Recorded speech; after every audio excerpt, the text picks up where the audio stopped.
கொத்தனார் பணியை செய்பவர்களை விட குறைவான ஊதியம் பெற்று வருவதாக கௌரவ விரிவுரையாளர்கள் வேதனை தெரிவித்துள்ளனர்.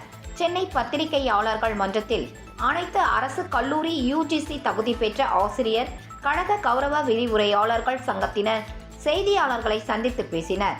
அப்போது பேசிய அச்சங்கத்தின் மாநில தலைவர் சுதாகர், பெற்றோர் ஆசிரியர் கழகத்தின் நிதியின் மூலம் பணியாற்றக்கூடிய ஆசிரியர்கள் அனைவரையும் காலியாக உள்ள பணியிடத்தில் கௌரவ விரிவுரையாளர்களாக ரூபாய் 25,000 ஊதியத்தில் பணியமர்த்த வேண்டும் என்றார். கௌரவ விரிவுரையாளர்கள் பணியாற்றிய காலம் முழுவதும் உரிய பணி அனுபவ சான்றிதழ்களை வழங்கி நிரந்தர ஆசிரியர் நியமனத்தின் போது கௌரவ விரிவுரையாளர்களுக்கு முன்னுரிமை வழங்க வேண்டும் எனவும் அவர் அப்போது தெரிவித்தார். அதனைத் தொடர்ந்து பேசிய மக்கள் கல்வி கூட்டியத்தின் ஒருங்கிணைப்பாளர், அரசு கௌரவ விரிவுரையாளர்கள் கொத்தனார் பணியை செய்பவர்களை விட குறைவான ஊதியம் பெற்று வருவதாகவும், பல்கலைக்கழக மானிய குழுவின் விதிகளை எதிர்க்கும் தமிழ்நாடு அரசு கௌரவ விரிவுரையாளர்கள் சம்பளத்திற்கு மட்டும் அதனை சுட்டிக்காட்டுவது ஏன் எனவும் அவர் அப்போது கேள்வி எழுப்பினார்.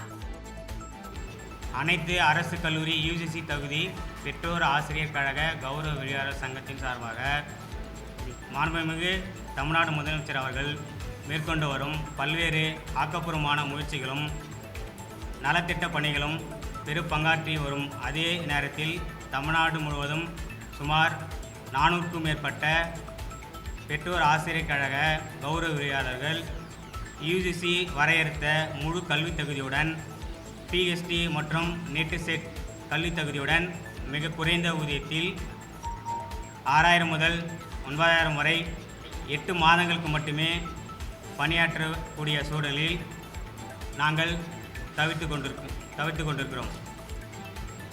PTA கௌரவ விரிவுரையாளர்களின் வாழ்வாதாரத்தை கருத்தில் கொண்டு பெற்றோர் ஆசிரியர் கழகத்தின் மூலம் பணியாற்றக்கூடிய கௌரவ விரிவுரையாளர்கள் ஆசிரியர்கள் அனைவரும் காலியாக உள்ள பணியிடத்தில் அந்தந்த கல்லூரியில் கௌரவ விரிவுரையாளராக ரூபாய்